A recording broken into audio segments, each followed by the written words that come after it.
अस्सलाम वालेकुम।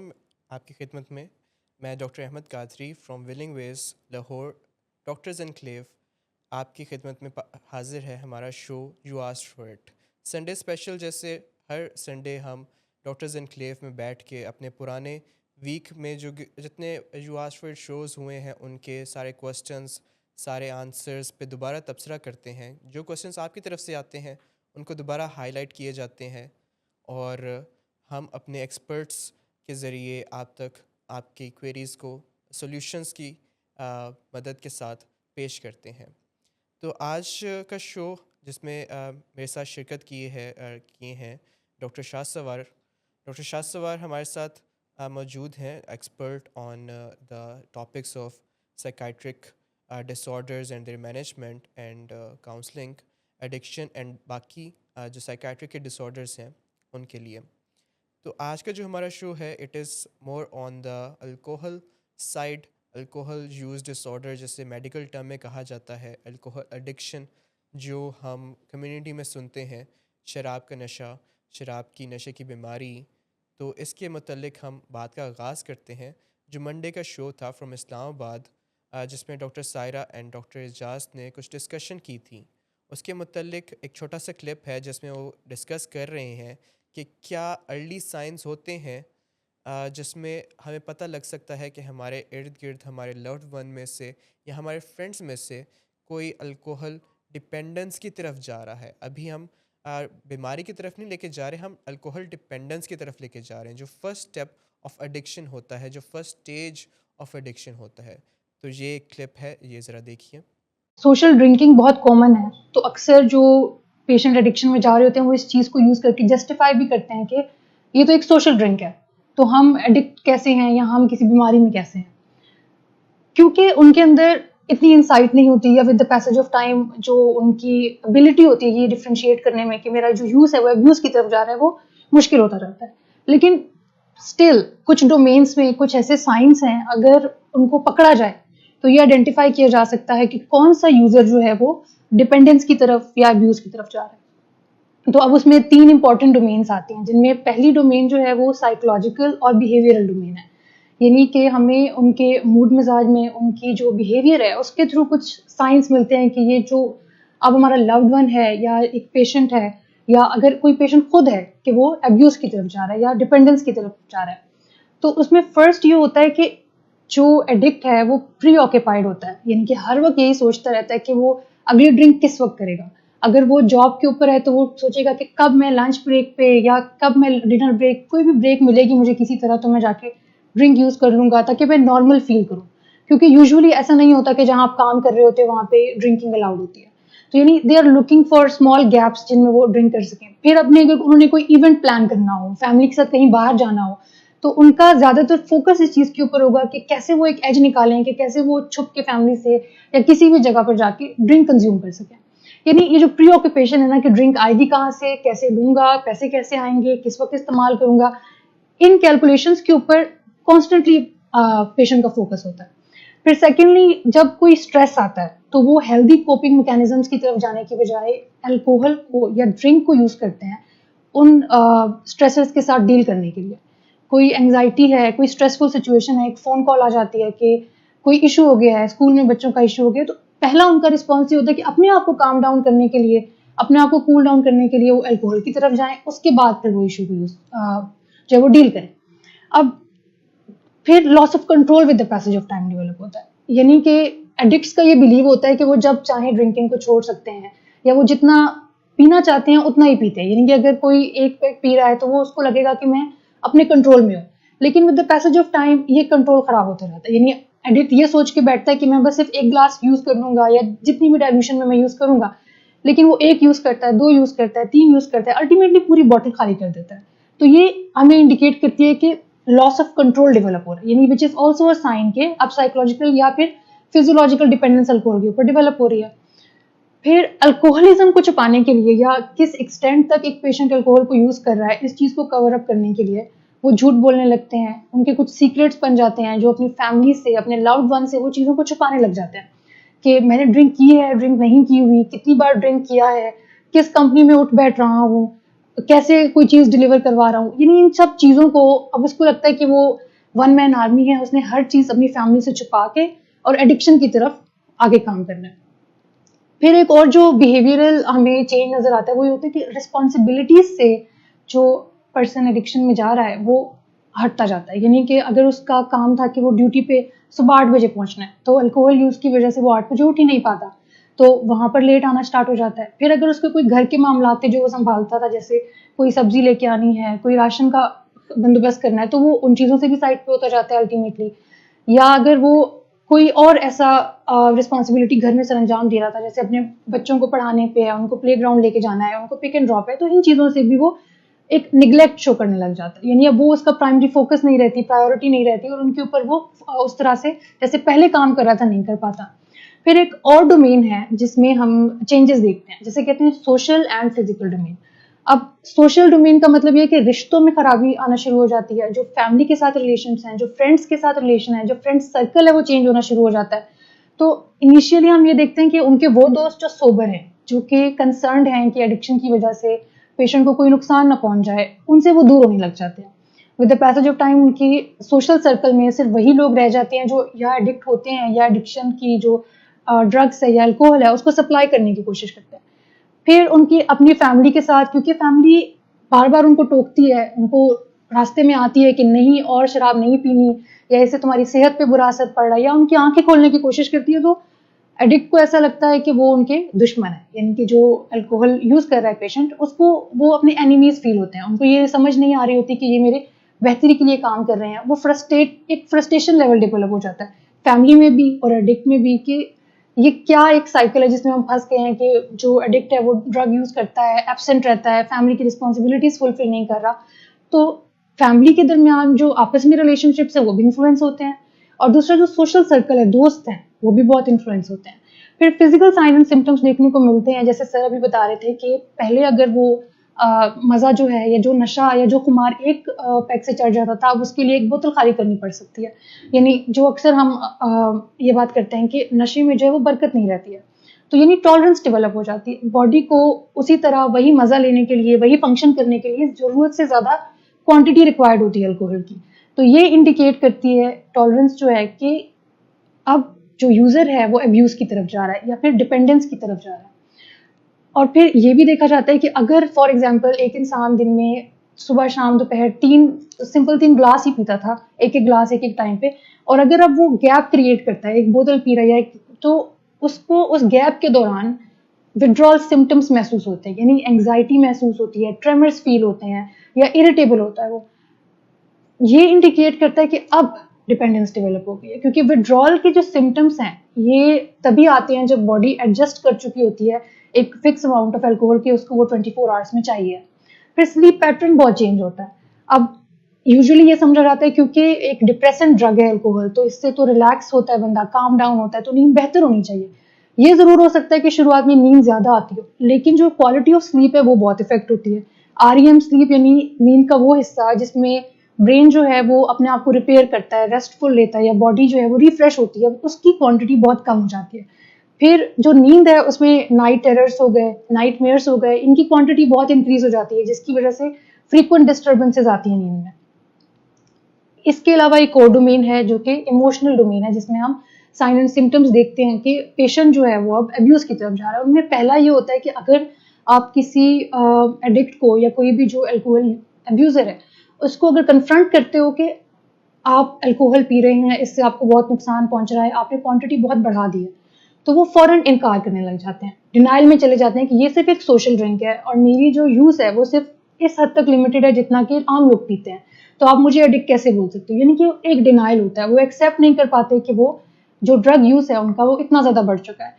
फिर वो डिफेंसिवनेस के ऊपर आ जाते हैं और यानी कि अनॉयड हो जाते हैं इस चीज से कि आप क्यों पूछ रहे हो, और फिर वो लॉजिक्स देना शुरू कर देते हैं कि नहीं, मैं भी एक एक पैग एक दिन में तो नॉर्मल चीज है, सब लोग पीते हैं, तो मैं क्यों नहीं पी सकता। अब हमारी सोसाइटी में इट्स नॉट दैट नॉर्मल, लेकिन यूजुअली लोग वेस्टर्न कल्चर को ही लॉजिक बना के प्रेजेंट करते हैं, वहां लोग पीते भी रहते हैं, काम पर भी जाते रहते हैं, तो मैं क्यों नहीं पी सकता। तो यानी डिनाइल होता है, अपना जो डैमेज उनके ऊपर अल्कोहल कॉज कर रही होती है वो उसको ये कह लें कि उसको अप्रिशिएट नहीं कर पा रहे होते, उसको एक्नॉलेज नहीं कर पा रहे होते कि हाँ ये डैमेज अल्कोहल की वजह से मेरी बॉडी में हो रहा है। फिर उनमें मूड स्विंग्स बहुत आते हैं। जैसे अभी सर बता रहे थे कि जो जो न्यूरोट्रांसमीटर का लेवल है, यानी कि जो ब्रेन के केमिकल्स हैं जो मूड रेगुलेशन में इन्वॉल्व हैं, उनका इतना अप एंड डाउन हो जाता है कि मूड स्विंग्स की फ्रिक्वेंसी बहुत बढ़ जाती है, मूड बहुत इरिटेबल रहता है, छोटी छोटी चीज़ों पे गुस्सा आने लगता है, और फिर अपने मूड को बैलेंस करने के लिए वो फिर अल्कोहल यूज़ करते हैं ताकि वो थोड़ा काम डाउन हो जाए, रिलैक्स हो जाए। इसी के साथ शेम और गिल्ट का फिनोमिनन भी आ जाता है कि अक्सर लोग जो हैं, इवन तो वो ओपनली एडमिट नहीं कर रहे होते कि हाँ मैं एडिक्शन की बीमारी में हूँ या मैं एडिक्ट बन गया हूँ, लेकिन खामोशी से उन्हें भी एक एक्सटेंड तक पता होता है कि हाँ कुछ मसले तो हैं, यानी एक खामोशी से अपने ही अंदर वो इस बात को भी कबूल कर रहे होते हैं कि कोई ना कोई मसला तो है, और वो इसकी वजह से गिल्ट में भी जाते हैं और शेम फील करते हैं। शेम फील करने की वजह से एक तो वो ओपनली एक्सेप्ट नहीं कर पा रहे होते लोगों के सामने आके कि हाँ मुझे हेल्प की ज़रूरत है, और उनको गिल्ट भी महसूस हो रहा होता है। फिर जो डेली एक्टिविटीज़ हैं जो नॉन अल्कोहलिक्स करते हैं, या फिर ये कह लें कि आप और मैं रोज़मर्रा ज़िंदगी में करते हैं, उनमें उनका इंटरेस्ट बहुत कम हो जाता है। उनको वही कंपनी अच्छी लगती है जो एडिक्शन में इन्वॉल्व हो, वही लोग अच्छे लगते हैं, उनके साथ टाइम स्पेंड करना अच्छा लगता है। सोबर लोगों में बैठकर उनको वो मज़ा नहीं आता, या फिर वो जो नॉर्मल डेली लाइफ की एक्टिविटीज़ हैं कि सुबह उठ के जॉब पे जाना है, फिर घर आना है, फिर फैमिली के साथ टाइम स्पेंड करना है, 3 वक़्त का खाना खाना है, उन चीज़ों में काफ़ी चेंज आ जाता है। अब ये अर्ली साइंस है। अब अगर इनको मैं समराइज करूँ तो अगर हम किसी भी पेशेंट से, यानी लव्ड वन से, अगर आप कोई आपका है या आप खुद एडिक्शन की बीमारी में जा रहे हो, तो अगर 4 सवालों के जवाब आप हाँ में दे देते हो, या ऐसे ये 4 सवाल हैं जो इस सबको समराइज कर देंगे, कि अगर आप किसी से एक सवाल पूछो, पहला ये कि क्या आपने कभी खुद ये महसूस किया या ये कोशिश की कि मुझे अपनी शराब की मिकदार को कट डाउन करना चाहिए, कम करना चाहिए? पहला सवाल, अगर इसका जवाब हाँ है तो इट इज़ इंडिकेट्स कि आप डिपेंडेंस की तरफ जा रहे हो। दूसरा ये कि अगर कोई आपको कन्फ्रंट करता है या कि आपकी जो एडिक्शन है ये एक बीमारी बनती जा रही है, तो इसकी वजह से अगर आप एनॉयड होते हो या डिफेंसिव हो जाते हो, तो या आपका लव्ड वन हो जाता है, तो इट मीन्स कि वो डिपेंडेंस की तरफ जा रहा है। चौथा ये कि अगर आप कभी खुद, जो यूज़र है वो गिल्ट फील करता हो कि जो एडिक्शन है इसकी वजह से मेरी ज़िंदगी में कोई नुकसानात आ रहे हैं, या मेरा जो मूड स्विंग्स हैं, या कोई भी चीज़ जो आपने नेग्लिजेंस हो गई हो आपसे, उसकी वजह से आपको गिल्ट महसूस हो रहा हो, अगर इसका जवाब हाँ है तो इट इंडिकेट्स कि आप डिपेंडेंस की तरफ जा रहे हो। फिर आखिरी सवाल ये कि क्या कभी सुबह उठ के आपको ऐसा लगा कि फ्रेश होने के लिए, जैसे आम लोग चाय पीते हैं, आपको कभी ड्रिंक पीनी पड़ी है कि हाँ मैं फ्रेश फील करूँ और मेरा दिन अच्छा गुजरे? तो अगर इन 4 सवालों का जवाब हाँ में है, या अगर आपको लगता है कि इनमें ज़्यादातर सवालों का जवाब हाँ है, तो इट इंडिकेट्स कि आपका लव्ड वन या आप डिपेंडेंस में जा रहे हो। अर्ली साइंस को यूज़ करके आप बहुत जल्दी रिकॉग्नाइज कर सकते हो कि कोई भी बंदा डिपेंडेंस या एडिक्शन की तरफ जा रहा है। अब फ़ायदा ये होता है कि अल्कोहल एक ऐसी ड्रग है जो ना सिर्फ टेम्पररी चेंजेस कॉज करती है, बल्कि हमारे माइंड पे, हमारी बॉडी पे परमानेंटली इसके इम्प्रिंट रह जाते हैं। तो जितना जल्दी रिकॉग्नाइज हो सके इन साइंस की मदद से, उतना जल्दी इसको पकड़ना चाहिए और हेल्प सीख करनी चाहिए, क्योंकि जितना डिले होता जाएगा उतनी ही ये चेंजेस जो हैं ये इरिवर्सिबल होते जाएंगे और बढ़ते जाएंगे। So these were the early signs of alcohol dependence. Thank you.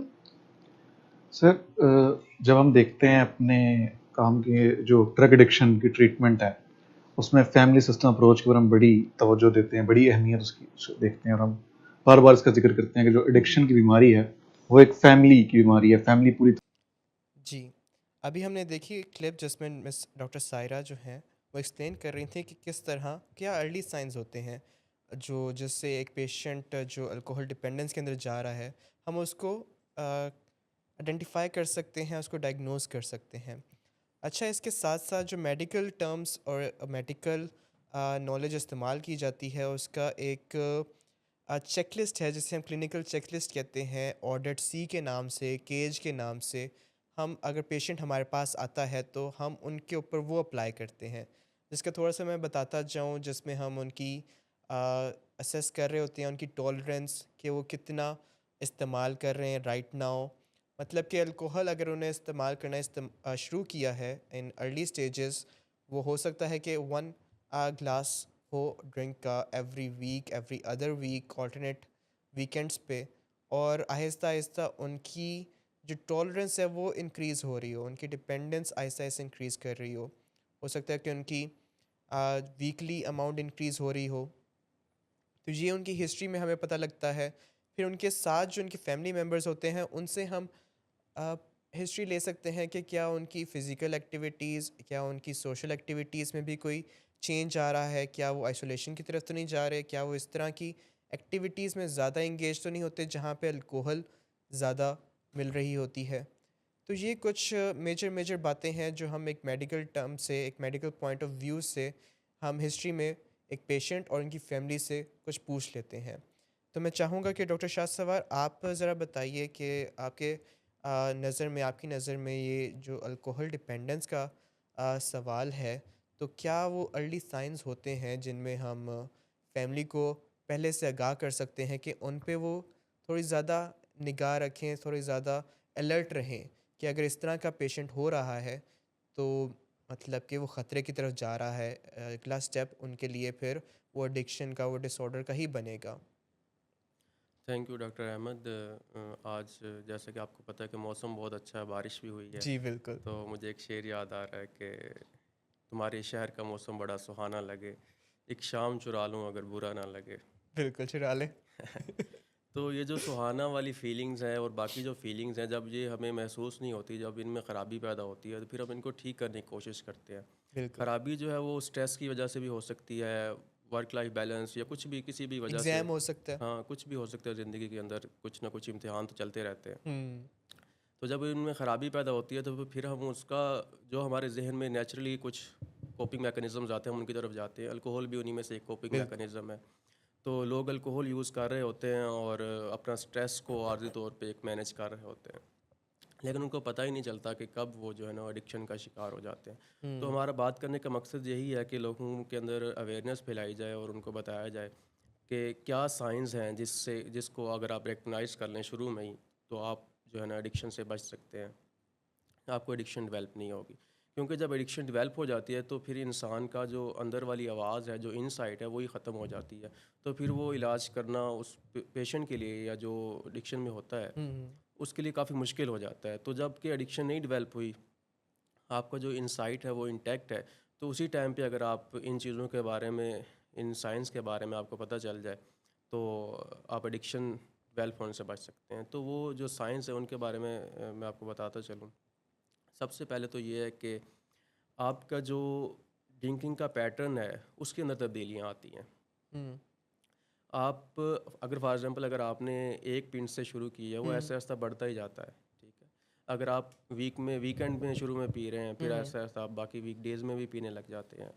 आप फॉर एग्जांपल टॉलरेंस डेवलप होती जाती है, आपकी क्वांटिटी बढ़ती जाती है। हुँ।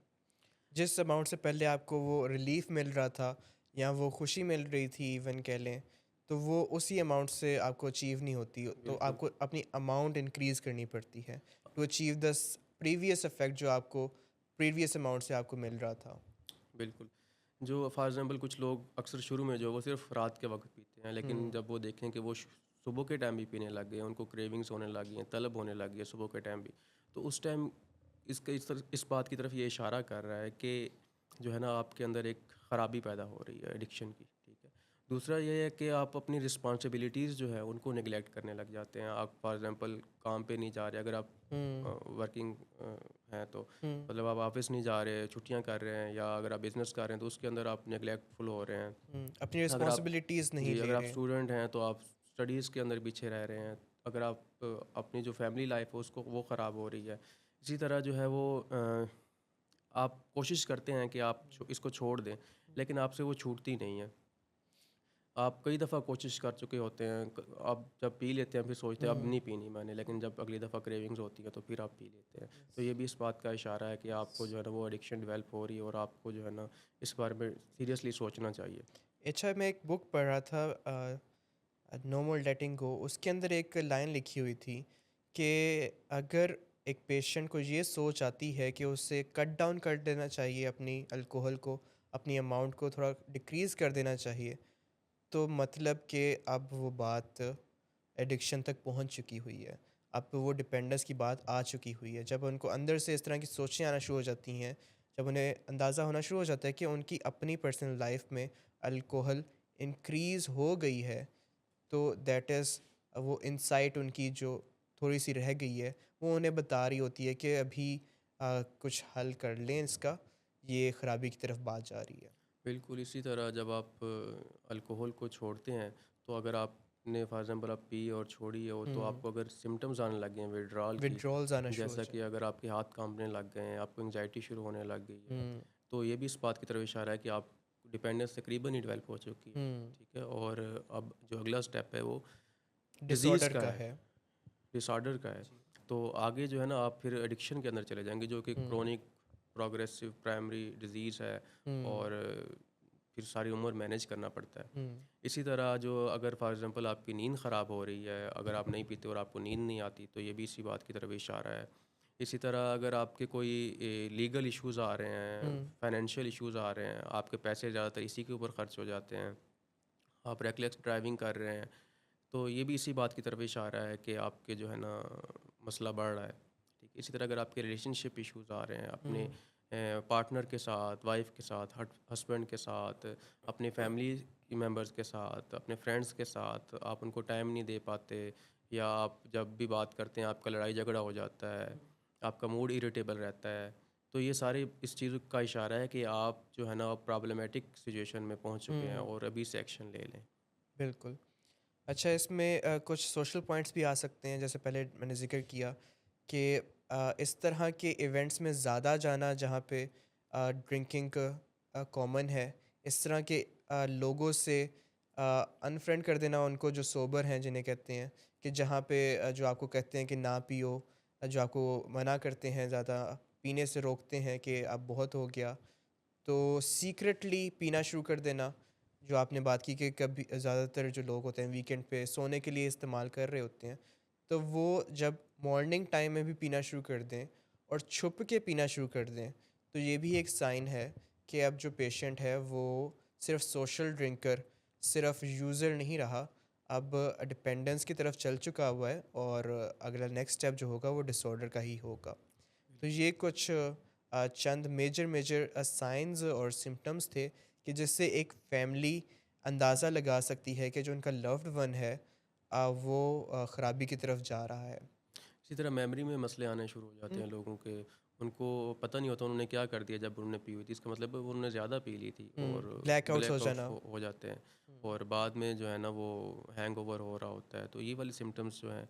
इसी हुँ, तरह जो है बंदा जो है वो हर वक्त सोचता रहता है कि अब मैंने अल्कोहल पीनी है, अभी मैंने पी ली, अब मैंने हुँ, कहाँ से अरेंज करनी है, कहाँ पे रखनी है, पैसे कैसे अरेंज करने हैं। अगर इस तरह की बातें बार बार जहन में आ रही हैं और यही चीज़ें मैं सोच रहा हूँ, तो इसका मतलब है मुझे में मसला हो गया ना अब, हुँ, क्योंकि मेरी बाकी एक्टिविटीज़ जो हैं, जो मेरी रिस्पॉन्सिबिलिटीज़ हैं, वो निगलेक्ट हो रही हैं।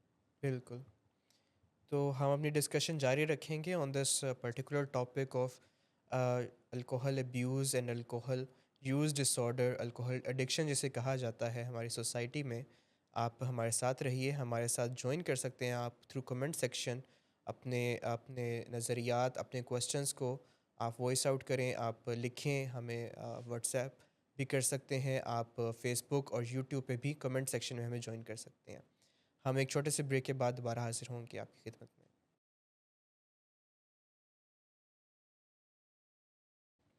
जी, welcome back to our show, you asked for it. आप लाइव देख रहे हैं from doctors enclave, willing veg, Lahore.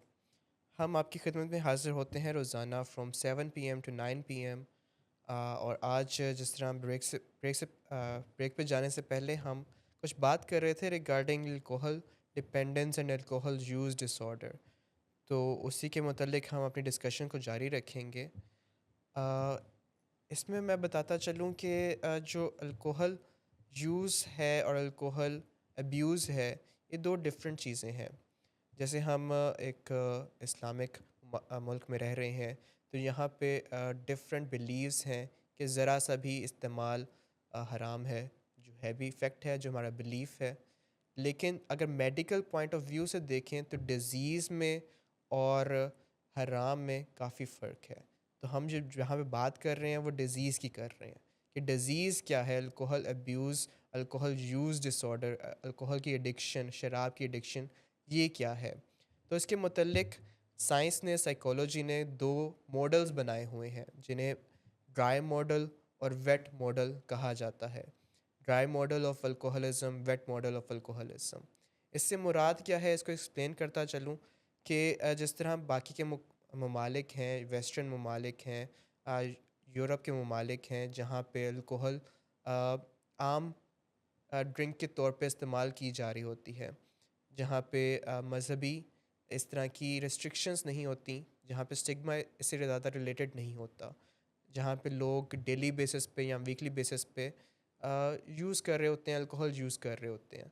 तो वहाँ पे भी अल्कोहलिज़म के कुछ क्राइटेरिया हैं। वहाँ पे भी जो मेडिकल पॉइंट ऑफ व्यू से एक एडिक्शन है, वो सेम पॉइंट्स ही अप्लाई करते हैं जो यहाँ पे किसी ड्राई ममालिक मुल्क में, जो जहाँ पे अल्कोहल इस्तेमाल, अल्कोहल पे रिस्ट्रिक्शंस, अल्कोहल की अवेलेबिलिटी है नहीं इतनी।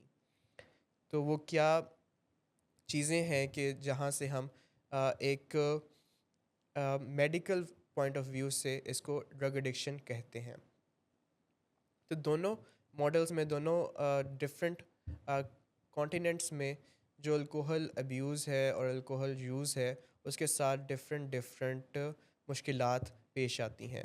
जिस तरह वेस्टर्न ममालिक हो गए, वहाँ पे अगर हर कोई पी रहा है तो इतना कॉमन नहीं है रिगार्डिंग के किसी को लेबल करना कि ये अल्कोहलिक है, क्योंकि उनकी फंक्शनैलिटी उसके साथ बरकरार रहती होती है, और उनके इर्द गिर्द अगर सारे पी रहे हैं तो उनको भी पीते हुए इतना ज़्यादा फील नहीं होता, और उनके जो लव्ड वंस हैं, उनके जो पेरेंट्स हैं, फ्रेंड्स हैं, वो भी इसको इतना नोटिस नहीं कर पाते, आइडेंटिफाई नहीं कर पाते। और ऑन दी अपोजिट साइड जो ड्राई मॉडल है, जैसे हमारे ममालिक में, पाकिस्तान में, तो यहाँ पे अगर कोई किसी को एक ग्लास भी पीता समझ देख ले तो वो उसको डिसऑर्डर लेबल करने की तरफ जाता है। तो ये कुछ बातें समझने की हैं कि एक डिज़ीज़ को हमें डिज़ीज़ के तौर पे ही देखने की ज़रूरत है, ताकि उसका इलाज भी उसी तरह हो सके। अगर हम इसको अभी भी किसी मॉरल डिफेक्ट के तौर पे देखेंगे तो हम मेडिकल पॉइंट ऑफ व्यू से उसका इलाज नहीं कर पाएंगे। तो अब हम चलते हैं नेक्स्ट क्लिप की तरफ, नेक्स्ट सेगमेंट की तरफ, जिसमें हम आ, एक क्लिप देखेंगे जिसमें doctor Saira and doctor Ejaz discuss कर रहे हैं कि what are the long term effects and what are the immediate effects of alcohol withdrawal and alcoholism, and इनसे किस तरह मैनेज किया जा सकता है, और इनको किस तरह ख़त्म किया जा सकता है, प्रिवेंट किया जा सकता है। तो ये एक क्लिप देखें, हम इस जो पे अल्कोहल मज़ीद एडिक्शन में बात करेंगे। पेशेंट है, इतनी सेंसेस में वो ऑलरेडी नहीं होता कि वो अपनी न्यूट्रिशन का या डाइट का ख्याल रख सके। फिर ऊपर से अल्कोहल, क्योंकि डाययूरेटिक है, तो बॉडी से और डिहाइड्रेशन कॉज करता है, बॉडी से वाटर लॉस कॉज करता है। स्टमक के लिए ये एक इरिटेंट है, यानी कि जो स्टमक गैस्ट्रिक लाइनिंग है हमारी स्टमक की, उसको इरिटेट करता है, जिसकी वजह से नोजिया वॉमिटिंग भी होती है, और अगर लॉन्ग टर्म रहे तो इसके स्टमक के ऊपर और डाइजेशन के ऊपर बहुत स्वीयर इन्फ्लुएंस आता है। फिर जो हम देखने को मिलता है कि जो पेशेंट इन्फ्लुएंस में है, एक तो इनिशियली उसकी जो स्लीप, मैंने पहले भी बताया था कि स्लीप बढ़ जाती है, और हमें ये लगता है क्योंकि वो ज़्यादा देर तक सोया हुआ है तो उसकी तो नींद पूरी हो गई है, लेकिन क्योंकि रेस्टफुल स्लीप क्योंकि बढ़ती नहीं है, तो इस वजह से इवन तो the quantity of the sleep has increased, quality जो है वो डिक्रीज कर जाती है, यानी आरईएम स्लीप, रेस्टफुल स्लीप उनको नहीं मिलती, तो वो इरिटेटेड रहते हैं, रेस्टलेस रहते हैं इसकी वजह से। अब ये कुछ शॉर्ट टर्म इफेक्ट्स हैं जो ड्यूरिंग द यूज पेशेंट जो है वो फील करता है। फिर कुछ लॉन्ग टर्म इफेक्ट्स भी डेवलप होते हैं अगर प्रोग्रेसिवली यूज इंक्रीज करता जाए या लॉन्ग ड्यूरेशन के लिए चलता रहे। बेसिकली अगर हम ये देखें कि जो अल्कोहल है, जैसे सर बता रहे थे कि गैबा के साथ कॉम्पीट करता है और गैबा के रिसेप्टर्स पे बाइंड करता है, ये एक इनहिबिटर है, यानी कि हमारे ब्रेन को कामिंग, रिलैक्सिंग और दूसरी तरफ के उसके फंक्शन को इनहिबिशन की तरफ लेके आता है। With the passage of time and increased use, इसकी वजह से न्यूरो डिजेनरेशन होती है, यानी कि हमारे एक तो पूरे ब्रेन का वॉल्यूम डिक्रीज होता है, और स्पेसिफिकली फ्रंटल लोब्स का, जिन्होंने डिसीजन मेकिंग और एग्जीक्यूटिव मोटर फंक्शन स्किल्स की तरफ जाना होता है। अब जब ओवरऑल ब्रेन का वॉल्यूम या मास कह लें कि वो डिक्रीज हो रहा है, यानी कि क्वांटिटी ऑफ द न्यूरॉन्स उसमें कम होती जा रही है और उनका फंक्शन कम होता जा रहा है, तो हमें जो चेंजेस देखने में मिलती हैं कि ऐसे पेशेंट्स की मेमोरीज, यानी हिपोकैम्पस जब इन्फ्लुएंस होता है तो मेमोरीज इन्फ्लुएंस होती है। और ऐसे अक्सर हमने पेशेंट्स में देखा है जो 10 साल 20 साल से यूज कर रहे हो कि उनको मेमोरी, एक तो ये है कि प्रीवियस मेमोरीज जो उनके साथ बचपन में हुआ या हुआ, वो मेमोरीज भी इफेक्ट होती हैं, और जो रीसेंट मेमोरी उन्होंने बनानी होती है, यानी कि जो इवेंट्स उनकी लाइफ में करंटली हो रहे होते हैं, वो भी नहीं प्रोड्यूस कर पाते। फिर उनकी कोऑर्डिनेशन इफेक्ट होती है, यानी उनके चलने गिरने में, यानी हम ये लोग अक्सर कहना शुरू कर देते हैं बहुत क्लम्सी हो गए हैं जब से इन्होंने एडिक्शन स्टार्ट की, यानी चीज़ें गिर जाती है उनसे, चल नहीं पाते, सीढ़ियों पे स्लिप हो जाते हैं, तो कोऑर्डिनेशन की इश्यूज भी देखने को मिलते हैं। फिर जब इतनी ब्रेन में चेंजेस डेवलप हो रहे हैं तो ब्रेन के जो न्यूरो ट्रांसमीटर्स की प्रोडक्शन है वो भी अल्टर हो जाती है। जो न्यूरो ट्रांसमीटर ज़्यादा बनना होता है वो कम बनते हैं, जो कम होने चाहिए ब्रेन में उनकी क्वांटिटी ज़्यादा हो जाती है। और साथ ही साथ जो मूड रेगुलेशन के न्यूरो ट्रांसमीटर्स हैं, सेरोटोनिन, डोपामीन, इनके लेवल्स भी अपसेट हो जाते हैं। अब दो चीज़ें हैं, एक ये हो सकता है कि पहले से एक मूड डिसऑर्डर एग्जिस्ट करता था, अब और अल्कोहल एडिक्शन की वजह से वो बहुत वर्सन हो गया है। और दूसरी चीज़ ये है कि ये हो सकता है कि अल्कोहल की वजह से जो चेंजेस ब्रेन में आई है उनकी वजह से मूड डिसऑर्डर ने जन्म ले लिया। यूजुअली ये होता है कि mood disorder underlying already exist कर रहा होता है और अल्कोहल यूज से वो वर्सन हो जाता है और उसकी जो मैनिफेस्टेशंस हैं वो बहुत प्रोमिनेंटली नजर आना शुरू हो जाती हैं। जैसे अल्कोहल के पेशेंट्स में एंग्जाइटी बहुत कॉमनली देखने को मिलती है, फिर डिप्रेशन के वो बहुत ज़्यादा कैंडिडेट होते हैं, यानी कि बहुत मोस्टली जो पेशेंट होते हैं वो डिप्रेशन में भी चले जाते हैं। अब जो एडिक्शन है ना, ये सिर्फ ये नहीं है कि नॉर्मल पार्ट फंक्शनिंग को कम कर देता है, थोड़ा सा ये रिवॉर्ड पाथवे में भी अल्टरेशन ले आता है। अब रिवॉर्ड पाथवे की अल्टरेशन की वजह से वो यूज टू हो चुका होता है कि जब अल्कोहल या ड्रग आएगा तो उसको डोपामीन बूस्ट, यानी डोपामीन रिलीज होगी और डोपामीन बूस्ट मिलेगा। तो जब अल्कोहल की क्वांटिटी को कम करने की कोशिश करते हैं तो उनको जो नॉर्मल लाइफ है वो बहुत बोरिंग लगने लगती है, उनका दिल नहीं लगता, उन्हें लगता है ये क्या रूटीन है, अल्कोहल के बगैर तो कोई ज़िंदगी नहीं है। तो अल्टीमेटली ब्रेन में बहुत सारे चेंजेस प्रोड्यूस हो जाते हैं जिसकी वजह से उनकी जो नॉर्मल फंक्शनिंग है एज ए ह्यूमन बीइंग की, उनकी एग्जीक्यूटिव मोटर स्किल्स हैं, उनकी मेमोरी है जो कि हमें काम काज के लिए बहुत ज़रूरी होती है, एक वर्किंग मेमोरी, यानी कि एफिशिएंटली अभी जो 2-3 मिनट की गुफ्तगू है उसको अगले 2-3 मिनट तक याद रखना वो बहुत ज़रूरी है, फिर वो कुछ घंटों तक मेमोरी में स्टोर रहे, इसकी भी बहुत सिग्निफिकेंस है। इसके बगैर हम यूजुअली काम नहीं कर सकते कि अगर मैं आपको एक कमांड दूँ और 15 मिनट बाद आप वो बात भूल जाते हैं तो ये फंक्शनिंग को बहुत इन्फ्लुएंस करती है। और इन चीज़ों को, यानी ये जो चेंजेस आई हैं ब्रेन के अंदर, इनको रिवर्स करने में भी बहुत टाइम लगता है। अब जो और चेंजेस हैं उनमें एक प्रोमिनेंट इफेक्ट जो मोस्टली अल्कोहलिक पेशेंट्स को खुद भी पता होता है कि उनका लिवर जो है वो बहुत रैपिडली डैमेज होना स्टार्ट हो जाता है। जो लिवर की लॉन्ग टर्म मैनिफेस्टेशंस में आता है, पहले उनको पता चलता है कि अच्छा उनको फैटी लिवर हो गया है, ग्रेड 1 फैटी लिवर है, ये तो हो जाएगा रिवर्स डाइट के साथ। फिर वो कहते हैं कि चलो ग्रेड 3 पे पहुंच गए हैं हम, लेकिन चलो अब हमें सिरोसिस तो डेवलप नहीं हुआ। फिर अल्टीमेटली उनको डायग्नोसिस मिलता है कि माइक्रो सिरोसिस डेवलप होना स्टार्ट हो गया। फिर उनको कहते हैं कि नहीं, अब लिवर जो है वो सिरोसिस में चला गया। सिरोसिस एक इरिवर्सिबल कंडीशन है, एक बार जो लिवर है वो सिरोसिस में चला जाए, यानी सिरोसिस का मतलब ये है कि लिवर जो है उसका नॉर्मल जो सेल्स थे, पैरेन्काइमा था जिसने काम करना था, टॉक्सिन्स को रिमूव करना था, प्रोटीन्स बनानी थी, इम्यूनिटी को सपोर्ट करना था, अब वो नहीं बन रहे और उसकी जगह फाइबर्स, ये कह लें कि टिश्यू डिपॉजिट हो गया है। तो वो इरिवर्सिबल स्टेट है कि वहां से फिर लिवर जो है वो रिकवर नहीं कर सकता, ट्रांसप्लांट हो सकता है। लेकिन यूजुअली ये देखा गया है कि जब एक पेशेंट इस स्टेज तक पहुंचता है तो फिर उसकी हेल्थ की रिकवरी का भी एज सच कोई चांस नहीं बचा होता। फिर इसके कार्डियोवास्कुलर सिस्टम पे बहुत इन्फ्लुएंस है क्योंकि मूड ऊपर नीचे होता रहता है, ड्रग की क्वांटिटी ऊपर नीचे होती रहती है, तो उसके साथ साथ ब्लड प्रेशर की जो चेंजेस हैं वो भी देखने को मिलते हैं ऐसे पेशेंट्स में, क्योंकि अब फाइब्रोसिस का फिनोमिना ज़्यादा हो गया, एथेरोस्क्लेरोसिस का फिनोमिना ज़्यादा हो गया, तो इनमें एरिथमियाज यानी कि जो सडन हार्ट अटैक हो सकता है इनमें। इसके अलावा जो वेजल्स की ब्लॉकेज ब्रेन में है, यानी जैसे स्ट्रोक कहते हैं या फालिज कहते हैं, उसका भी चांस बहुत बढ़ जाता है।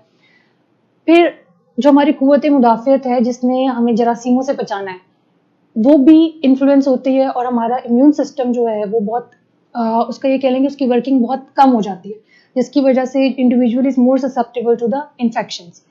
फिर एक कैंसर का रिस्क भी बहुत बढ़ जाता है। जब अल्कोहल की ब्रेक डाउन होती है तो बहुत से ऐसे ये कह लें कि रिएक्टिव ऑक्सीजन स्पीशीज हैं या ऐसी चीज़ें बनती हैं बॉडी के अंदर, ऐसे केमिकल बनते हैं जो नॉर्मल सेल्स की ग्रोथ को इन्फ्लुएंस करते हैं, डीएनए को डैमेज करते हैं, जिसकी वजह से कैंसर कॉजिंग सेल्स का बनने का चांस बहुत ज़्यादा हो जाता है।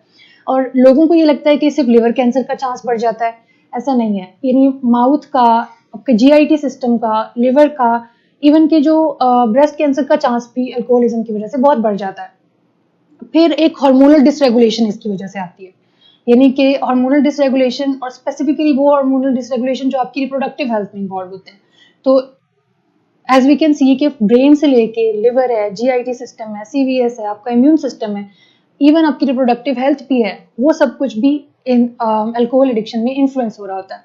अब शॉर्ट टर्म और लॉन्ग टर्म जो इफेक्ट्स हैं इनसे मिलते जुलते, या ये कह लें कि इनसे कोरिलेट करके हम विड्रॉल सिम्टम्स देख सकते हैं। अब ब्रेन में एक सिस्टम होता है इनहिबिटरी, जिसने कि कामिंग रिलैक्सिंग इफेक्ट प्रोड्यूस करना होता है जब हम नींद में होते हैं, और एक होता है एक्साइटेटरी, जिसने कि हमें दिन भर जो हमारी एक्टिविटीज हैं उसके लिए हमें स्टिमुलेटेड रखना होता है। जब अल्कोहल की क्वांटिटी जो कि एक इनहिबिटर है बहुत ज़्यादा बढ़ जाती है, तो ब्रेन को नेचुरली वो केमिकल बनाने की अब ज़रूरत नहीं रहती जो कि हमारे ब्रेन को इनहिबिट करके रखते हैं। तो हमारा brain physiologically now is dependent on alcohol, कि जब अल्कोहल आएगा तो वो डिप्रेस करेगा।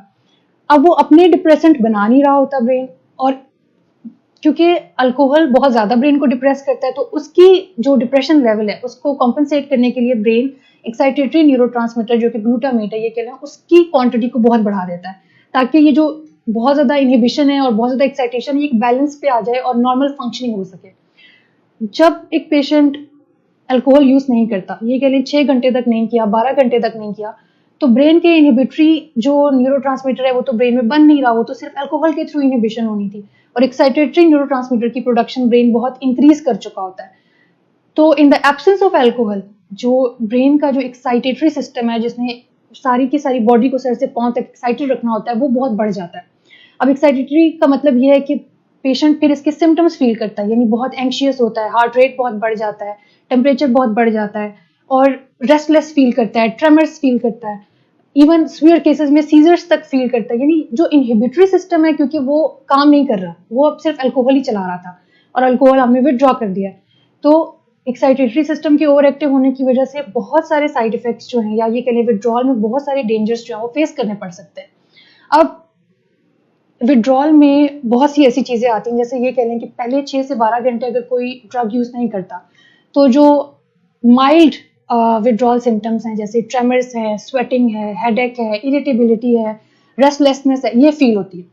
अगर वो ड्यूरेशन बढ़ जाता है 12 से 48 आवर्स, अगर कोई खुद से ये कोशिश कर रहा है कि अब मैं जो है अल्कोहल छोड़ना चाहता हूँ, एब्सटिनेंस में जाना चाहता हूँ, और 12 टू 48 आवर्स हो गए हैं, तो वो सिम्टम्स फील करते हैं कि वो ओरिएंटेड होता है, लेकिन उसको फिर भी हेलुसिनेशंस फील होना शुरू हो जाती हैं। वो टेक्टाइल्स हो सकती हैं, वो विजुअल हो सकती हैं, या ऑडिटरी हो सकती हैं, और अगर फर्दर टाइम बढ़ता जाता है तो सीजर्स का रिस्क बहुत बढ़ जाता है। और इवन हमारे अपने कुछ पेशेंट यहाँ रह के गए हैं, जिन्होंने हमें बताया कि जब उन्होंने खुद कोशिश की कि वो अल्कोहल से यानी एब्सटिनेंस में जाएं, सोबर रहने की कोशिश की, तो एक हमारे पेशेंट थे जो कि अब डिस्चार्ज हो चुके हैं, उनको इवन ड्यूरिंग द एरोप्लेन उन्होंने कहा कि अब मैं दूसरी मुल्क जा रहा हूँ तो मैं वहाँ अल्कोहल नहीं पीऊँगा।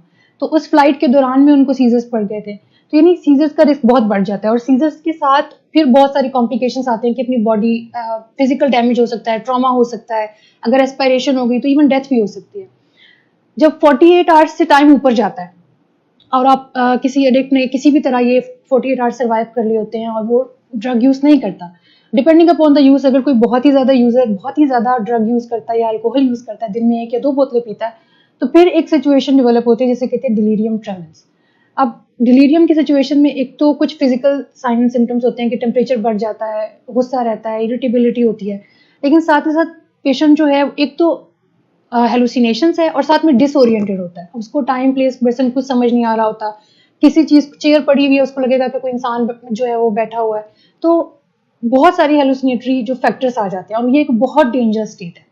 अब इन विड्रॉल सिम्टम्स की वजह से, जो कि ऐसा नहीं कि सिर्फ डेंजरस है बल्कि दे आर डेडली, तो जो एब्सटिनेंस है या अल्कोहलिज्म से जान छुड़ाना है, इसको हम ये नहीं कह सकते कि आप यूट्यूब से डू इट योरसेल्फ या DIY वीडियो देख के विड्रॉल सीख जाएंगे और अपने आप को मैनेज कर लेंगे। इसको मैनेज करने के लिए प्रोफेशनल हेल्प की ज़रूरत होती है। प्रोफेशनल हेल्प इसलिए भी चाहिए कि अगर फॉर एग्जांपल आपको नहीं पता कि अगर 6 घंटे के बाद जो आपको विड्रॉल के सिम्टम्स आना स्टार्ट हो गया, उसको कैसे मैनेज करना है। पेशेंट्स अगर खुद मैनेज करने जाते हैं तो वी हैव सीन के 80% जो लोग हैं वो फिर रिलैप्स कर जाते हैं, खुद मैनेज नहीं कर पाते because of the withdrawal symptoms.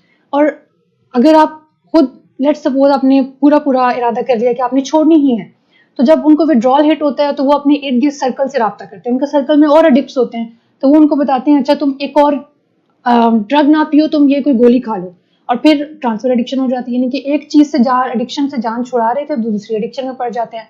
तो इसलिए जो विड्रॉल है it has to be manage through professional help, और खुद कभी भी जो बंदा इस चीज़ के लिए ट्रेन नहीं है स्पेशलिटी में, वो खुद मैनेज नहीं कर सकता। Thank you so much. नाज़रीन, डॉक्टर सारा एक बड़े अहम नुक्ते पे अभी हमें बता रही थी इन पे कि जो अल्कोहल विड्रॉल है, या जब आप चाहते हैं, आपने फैसला किया है कि अब मैं चाहता हूँ कि क्विट कर दूँ, छोड़ दूँ, तो क्यों वो चीज़ under supervision, under professional help ज़रूरी है। खासकर अक्सर ज़्यादातर मामला तो हम इन पेशेंट या एडमिट करके मरीज़ को ट्रीट करने की कोशिश करते हैं विड्रॉल सिम्टम्स को, क्योंकि ख़तरा उसमें इस तरह का है कि वो जो सिम्टम्स आएंगे, खसूसन डिलीरियम के या सीयर्स यानी दौरे पड़ना शुरू हो जाते हैं जब मरीज़ों को, तो वो ज़्यादा ख़तरनाक हो जाता है, बड़ी डिस्ट्रेसिंग सिचुएशन बनती है। और मरीज़ जो है वो बाज़ औक़ात अगर ख़ुद क्विट कर रहे हों तो वो दोबारा वापस चले जाते हैं सब्सटेंस की तरफ, शराब की तरफ, और उनके ज़हन में बाज़ औक़ात एक खौफ बैठ जाता है कि ये छोड़ना जो है वो इंतहाई तकलीफ़देह अमल है, तो वो फिर दोबारा इरादा भी नहीं करते, इवन प्रोफेशनल हेल्प लेने से भी कतराना शुरू कर देते हैं। तो इसलिए ये ज़ेर निगरानी इसको करना बहुत ज़रूरी है। एक मुख्तसर सा वक्फ़ा लेंगे नाज़रीन अज़ान के लिए, उसके बाद जब वापस आएंगे तो बात को आगे बढ़ाएंगे। हमारे साथ रहिएगा।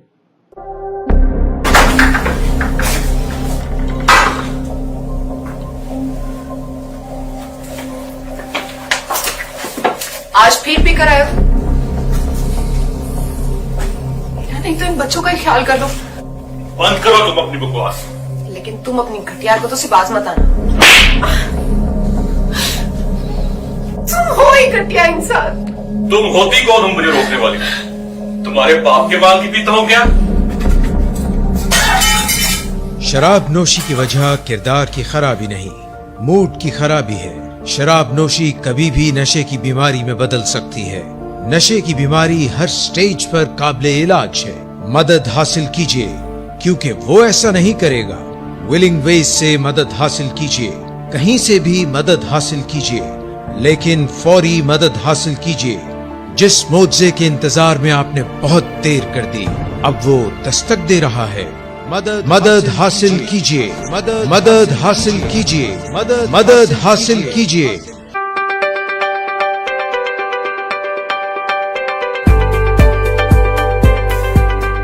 तो हमारे साथ मिस्टर नईम एंड फैमिली मौजूद हैं। तो बताएं सर कि मलका कुसार होटल में आपका क़याम कैसा रहा? बहुत अच्छा रहा, बहुत अच्छा रहा। आपकी सर्विस भी बहुत अच्छी रही है।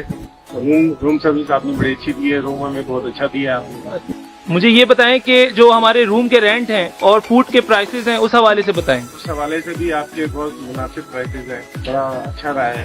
यानी फर्स्ट टाइम हम आए, पैकेज बहुत अच्छा रहा है। इंशाल्लाह जब भी अब दोबारा भी आएंगे तो आपके पास ही आएंगे। तो सर ये मुझे बताएं कि आपने पैकेज के हवाले से बता दिया कि प्राइसेस हमारी बहुत अच्छी थी, तो आप मुझे ये बताएं कि जो क्वालिटी थी, यानी कि चाहे वो होटल की एमिनिटीज हो या वो फूड की क्वालिटी हो, उस हवाले से बताएं। क्वालिटी अच्छी थी आपकी, बेहतर थी। चाय ये अच्छी थी आपकी। डॉक्टर आयशा, आप मुझे बताएं कि आप मलका कुसार क्या कहना चाहेंगी मलका कुसार होटल के हवाले से? मैं कहना चाहूंगी कि यहाँ का स्टाफ बहुत ज्यादा कोऑपरेटिव है, क्योंकि मैं अभी सिर्फ सफर में ही थी और पहले यहाँ आई नहीं थी, और रास्ते में मैंने यहाँ से कांटेक्ट किया था। बस अच्छी रही मेरी, बहुत अच्छी रही, ज्यादा चीजें एक्सप्लोर करने के लिए, और ऐसा नहीं लगा कि मैं फर्स्ट टाइम किसी जगह पे आ रही हूँ और मुझे किसी चीज का नहीं था। तो फिर आपने यहाँ की हॉस्पिटैलिटी से आप मुतमईन है? Very well satisfied. तो मुझे ये बताएं कि आप अपने दोस्त अहबाब फैमिली को रिकमेंड करेंगे कि वो मलका कुसार होटल मरी में आए? या आई विल रिकमेंड इट, क्योंकि बहुत ज्यादा अच्छा है, कन्वीनियंट है, कंफर्टेबल है, इजीली आप यहाँ स्टे कर। जी, हमने अभी क्लिप देखा जिसके अंदर doctor Saira and doctor Ejaz discuss कर रहे थे कि क्या लॉन्ग टर्म इफ़ेक्ट्स होते हैं, क्या इमीडिएट इफ़ेक्ट्स होते हैं, और किस तरह जो अल्कोहल है ऑन इट्स ऑन ये हमारी बॉडी पे क्या इफ़ेक्ट्स दे रही होती है, और जब इसकी एडिक्शन हो जाती है, जब इसकी लत लग जाती है, तो तब इसके क्या इफ़ेक्ट्स आते हैं, क्या विड्रॉल इफ़ेक्ट्स आते हैं कि जब एक पेशेंट को अल्कोहल कुछ दिनों से नहीं मिलती तो तब क्या बॉडी में चेंजेस आते हैं। तो उन्हीं का खुलासा हम अब डिस्कस करेंगे विद डॉक्टर शाह सवार एज़ वेल। तो अगर हम इसको अल्कोहल के इफ़ेक्ट्स से शुरू करें, डॉक्टर शाह सवार के क्या इमीडिएट इफ़ेक्ट्स होते हैं, तो from the top of our body, हमारे हेड से हम शुरू करें, ब्रेन पे जो हमारे इफ़ेक्ट्स आ रहे होते हैं जिनमें CNS डिप्रेसेंट का इफ़ेक्ट दे रही होती है alcohol. Alcohol is one of the only drugs जो एक तो फूड के तौर पे भी इस्तेमाल हो रही है और एक ड्रग के तौर पे भी इस्तेमाल हो रही है। जो कैलोरीज़ अल्कोहल में मिलती हैं they are the purest calories के जो एनर्जी में ही कन्वर्ट करती हैं, लेकिन उसके साथ साथ जो ब्रेन पे इफ़ेक्ट होता है उसका वो CNS डिप्रेसेंट का इफ़ेक्ट होता है। कुछ न्यूरोट्रांसमीटर्स हैं जिन्हें गाबा कहा जाता है, जो हमारे इनहिबिटरी न्यूरोट्रांसमीटर्स कहलाते हैं, तो उनके लेवल्स को इंक्रीज़ करती है जो अल्कोहल। तो ये तो उसका हो गया इमीडिएट इफ़ेक्ट। अगर इसको मैं एक्सप्लेन करूँ तो ऐसे है कि अगर किसी को टेंशन हो रही है, कोई स्ट्रेस हो रही है, कोई बेचैनी हो रही है और वो इस्तेमाल करता है, अल्कोहल इस्तेमाल करता है, तो वक्ती तौर पे उसकी वो बेचैनी, वक्ती तौर पे उसकी वो परेशानी कम हो सकती है, ख़त्म हो सकती है। और उसके साथ साथ क्योंकि दूसरा इफ़ेक्ट डोपामीन और सेरोटोनिन इंक्रीज़ करने का है, तो उससे वो अच्छी फीलिंग्स भी मिल जाती हैं। और जिस तरह ये जो गाबा इंक्रीज़ हो रही है, इनहिबिटरी न्यूरोट्रांसमीटर इंक्रीज़ हो रहा है, तो उससे एक कॉन्फिडेंस के भी कैफ़ियत मिल सकती है पेशेंट को, जिसे हम फेक कॉन्फिडेंस कहते हैं, जिसमें फ़िल्टर पेशेंट का ख़त्म हो जाता है। जो उसके ज़हन में बात आ रही है, हिचकिचाहट जिसे कहते हैं, हिचकिचाहट ख़त्म हो गई है। जो उसके ज़हन में सोच आ रही है वो उसको वर्बलाइज़ कर देता है, जो उसके सोच आ रही है उसको एक्टिवली परफॉर्म करना शुरू हो जाता है। तो ये तो हो गया इफ़ेक्ट ब्रेन पे। अब थोड़ा सा नीचे चलें तो हमारा दिल भी साथ ही है।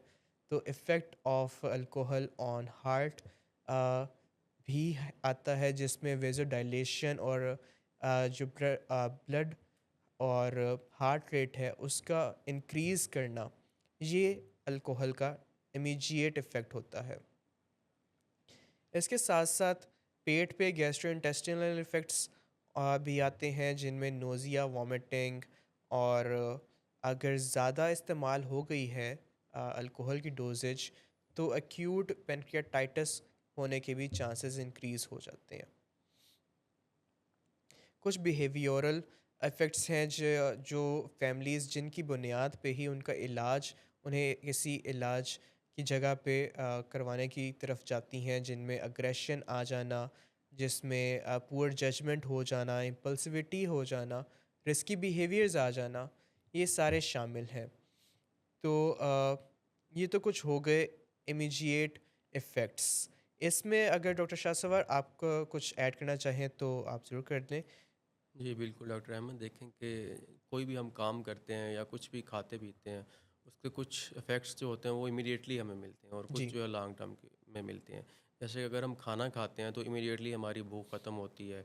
लॉन्ग टर्म के अंदर हमारा जिस्म जो है ना वो उसकी जो माइक्रोन्यूट्रिएंट्स की कमी हो रही होती है कुछ, वो पूरी हो जाती है। अगर हम जिम में जाते हैं तो इमीडिएटली जो है वो हमें थोड़ी सी खुशी मिल सकती है कि हमने अपना काम किया, लॉन्ग टर्म में हमारे मसल बन रहे होते हैं। इसी तरह जैसे आपने बताया है कि अल्कोहल जो है वो फूड है, इसकी कैलोरीज़ हैं पर gram almost 7 to 8 kilo calories पर ग्राम। बिल्कुल। तो जब आप इसको इमीडिएटली लेते हैं, इसके जो अब मैनिफेस्टेशंस हैं, जो एक्शंस हैं, वो डिफरेंट है बाकी फूड से या बाकी बिहेवियर से। तो इसके जो स्पेसिफिक हैं वो इसके साथ शो होंगे। तो अल्कोहल के जो इमीडिएटली आप लेते हैं तो आपकी जो है ना एक तरह से आपको सीनस डिप्रेसेंट है तो आपको ड्राउजी करती है, आपकी जजमेंट को पुअर करती है, आपकी जो डिसीजन मेकिंग पावर है उसको अफेक्ट करती है। आप जो है ना रिस्की बिहेवियर्स के अंदर इन्वॉल्व हो जाते हैं, आपकी यादाश्त में मसला हो जाता है, आपको जब उसका असर ख़त्म होता है तो उसका हैंगओवर होता है। तो अच्छा भी फ़ील करते हैं आप हुँ, उस टाइम पे जब आपने ली होती है, यूफ़ोरिया होता है, लेकिन वो थोड़ी देर के लिए ही होता है। ठीक है, ये इमीडिएट इसके इफ़ेक्ट्स आ जाते हैं। इसी तरह अगर इसके लॉन्ग टर्म इफ़ेक्ट्स की बात की जाए तो वो तो काफ़ी नुकसानदेह हैं। जैसा हुँ, कि आप लीवर के ऊपर अगर हम देख लें, जो कि सबसे ज़्यादा अफेक्ट होता है अल्कोहल वालों में, और हुँ, ख़ास एक बीमारी है अल्कोहलिक फैटी लिवर डिजीज़ हुँ, की, जिसके अंदर जो चर्बी है ना वो जमा होने लग जाती है जिगर के ऊपर, और जिगर ऐसा ऐसा वो काम करना छोड़ देता है, वो सख्त हुँ, होने लग जाता है उसकी सतह, उसके जो सेल्स हैं वो मरने लग जाते हैं, और एंड स्टेज क्या होती है कि लीवर का कैंसर हो जाता है। हुँ, इसी तरह अगर हम ब्रेन की बात कर लें तो हमारी जो कॉग्निटिव डिक्लाइन है वो शुरू हो जाता है।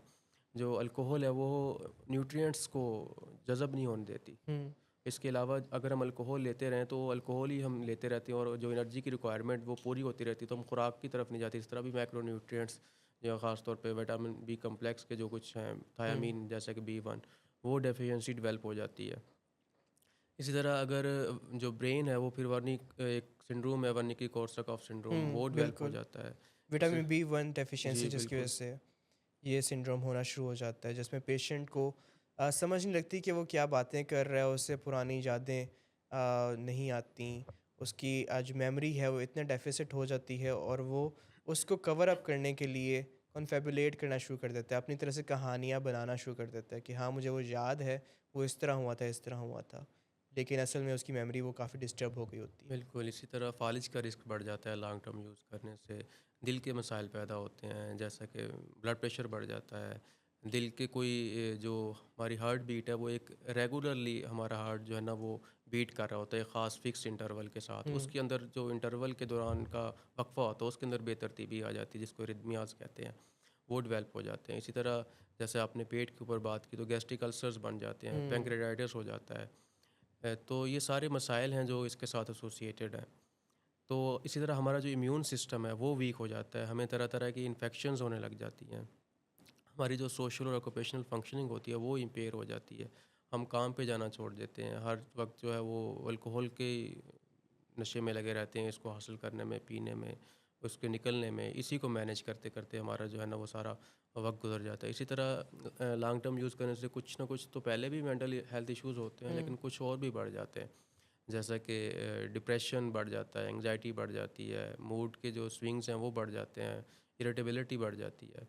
तो ये सारी चीज़ें हैं जो कि अल्कोहल से एसोसिएटेड हैं। कुछ इमीडिएट इफ़ेक्ट्स हैं, कुछ लॉन्ग टर्म इफ़ेक्ट्स हैं। इसी तरह जो विड्रॉल सिम्टम्स हैं, एंड स्टेज पे तो एडिक्शन डेवलप हो जाती है ना, अगर किसी ने शुरू किया तो उसको एडिक्शन डेवलप हो जाएगी। एंड स्टेज तो लॉन्ग टर्म की यही है कि एडिक्शन इसका मुकद्दर है, जो कि अगर आपके जीन्स के अंदर है तो आपको डेवलप होगी।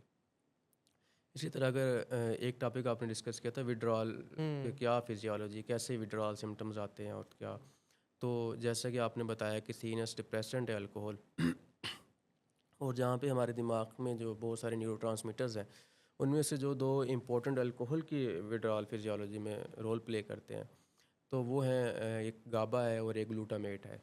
जो गाबा है वो इनहिबिटरी काम करता है, मतलब उसका काम है रोकना चीज़ों को दिमाग के अंदर, और जो ग्लूटामेट है वो एक्साइटेटरी के तौर पे काम करता है। जो अल्कोहल है वो गाबा की एक्टिविटी को इंक्रीज़ करती है, मतलब कि जो रोकने वाले काम है, जो इनहिबिटरी हमारे दिमाग में काम हो रहा होता है उसको रोक देती है, हाइपर एक्साइटेबल बनाती है। तो जब लॉन्ग टर्म के अंदर आप यूज़ कर रहे होते हैं अल्कोहल बार बार, तो वो जो गाबा की एक्टिविटी इतनी बढ़ जाती है कि जो गाबा के रिसेप्टर्स होते हैं वो कम होने लग जाते हैं, क्योंकि दिमाग को पता है कि ये तो ज़्यादा ही आ रही है तो इसको मैंने कुछ कम करना है, और उसको अडाप्ट करता है। बिल्कुल। तो गाबा के रिसेप्टर्स बढ़ जाते हैं।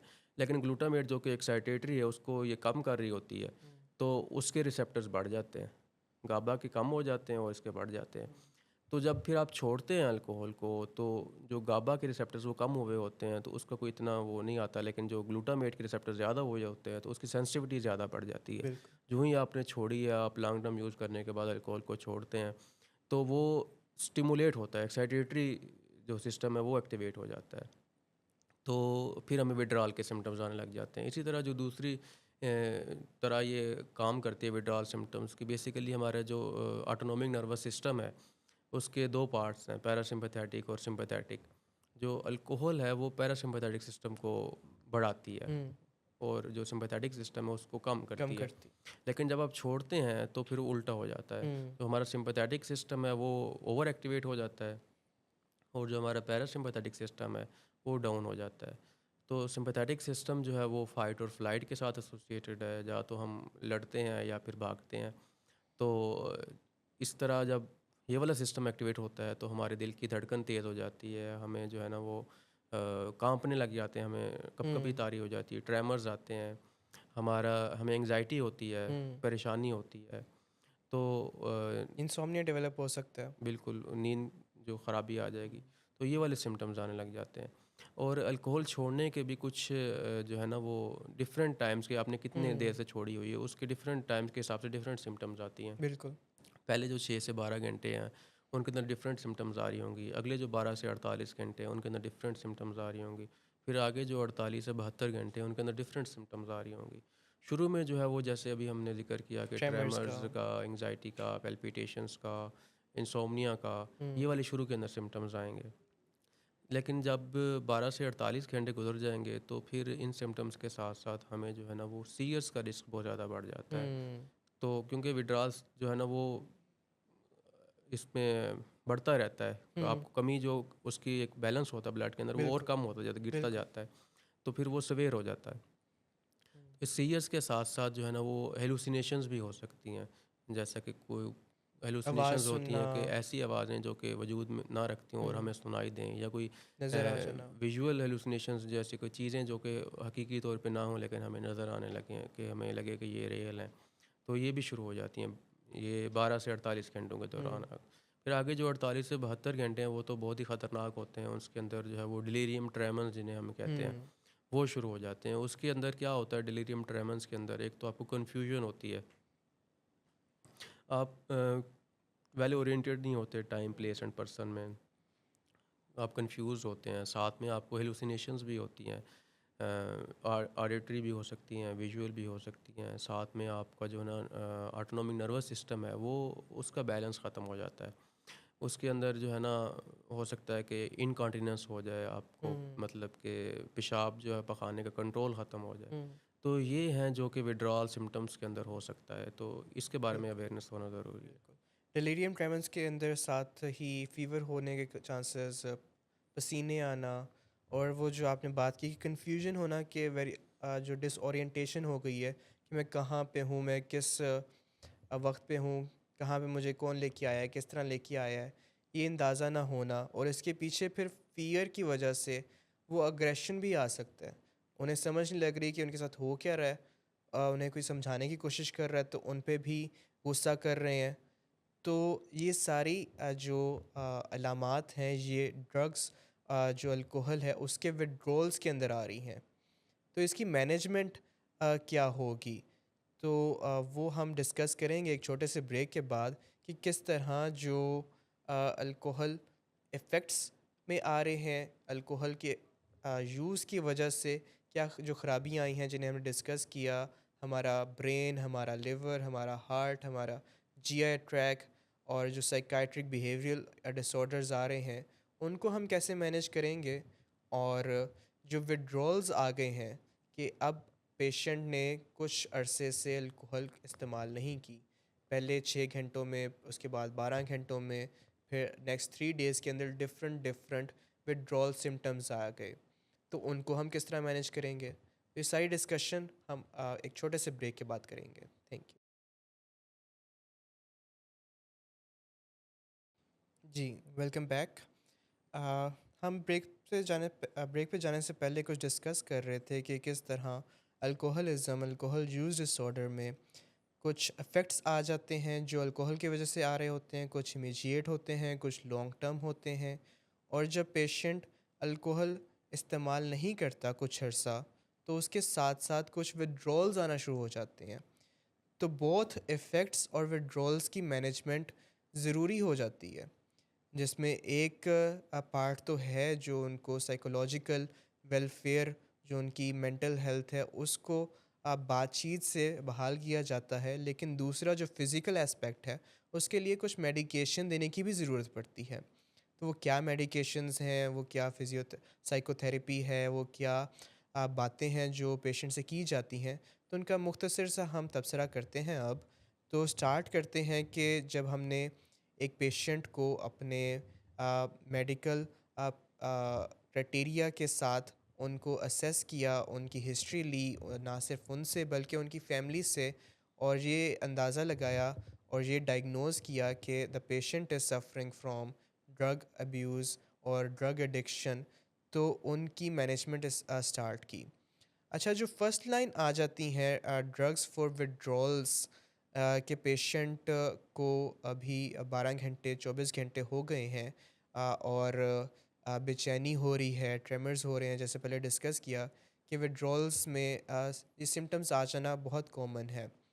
तो उसमें क्या मेडिकेशन इस्तेमाल की जाती है, तो basically long acting, long duration वाले बेंजोडाइज़ेपिन, जिन्हें स्लीपिंग पिल्स कहा जाता है, वो इस्तेमाल किए जाते हैं, जिनमें डाइज़ेपाम, डाइज़ेपोक्साइड, ये कुछ दवाइयों के नाम हैं, वो इस्तेमाल किए जाते हैं। और basically the whole concept behind it is के लॉन्ग टर्म उनको रिलीफ दिया जाए, मतलब कि मिनिमल मेडिकेशन इस्तेमाल करके उनके विड्रॉल सिम्टम्स को मैनेज किया जाए।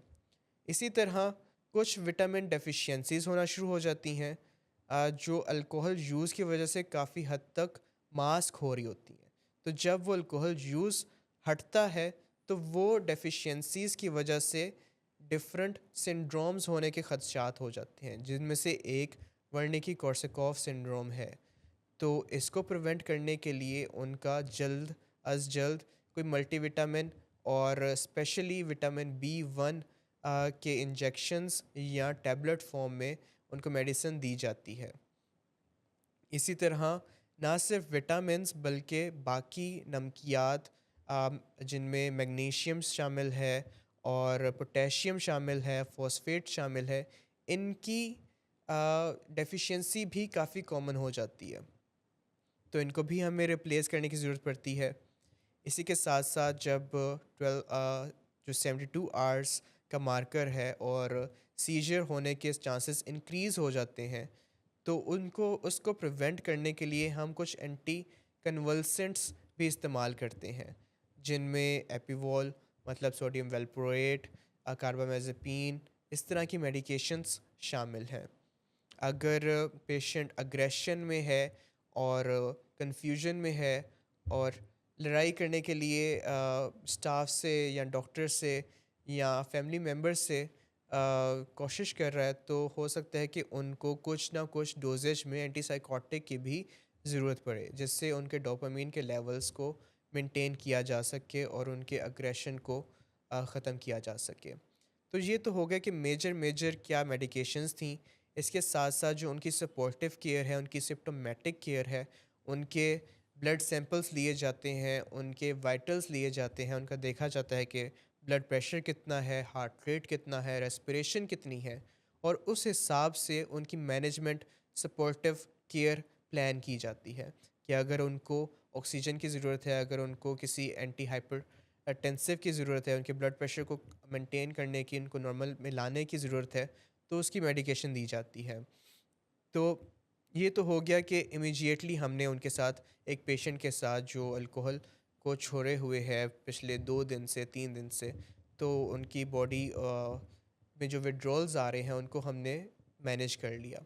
जो लॉन्ग टर्म ट्रीटमेंट है वो हमें उनके जो लैब्स हमने सेंड किए उनसे अंदाज़ा हो सकता है, उनसे अंदाज़ा होगा कि क्या सूरत हाल है हमारे ब्रेन की, क्या सूरत हाल है लिवर की, क्या सूरत हाल है हार्ट की, और जो गैस्ट्रोइंटेस्टिनल ट्रैक है उसकी क्या सूरत हाल है।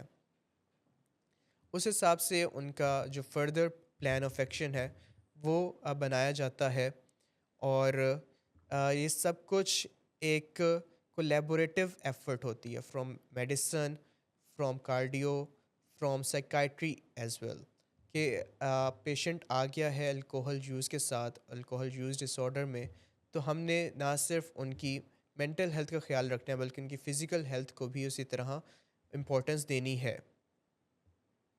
और जब पेशेंट फिज़िकली वेल होता है, उनके साथ साइकोथेरेपीज़ और sessions, individual sessions, group sessions start किए जाते हैं, जिनमें ग्रुप थेरेपीज़ के अंदर multiple topics regarding drug addiction discuss किए जाते हैं, जिनमें मेन अगर बात की जाए तो 12 स्टेप्स रिकवरी प्रोग्राम की बात आती है, जिसमें एक्सेप्टेंस और ग्रेसफुल एक्सेप्टेंस, एडमिटेंस का जिक्र किया जाता है, पेशेंट की मोरल इन्वेंट्री पे काम किया जाता है, और इस तरह उनको एक इंसाइट डेवलप करवाई जाती है कि क्या इश्यूज़ थे जिनकी वजह से ये जर्नी स्टार्ट हुई और इसको हमने किस तरह आगे लेके चलना है।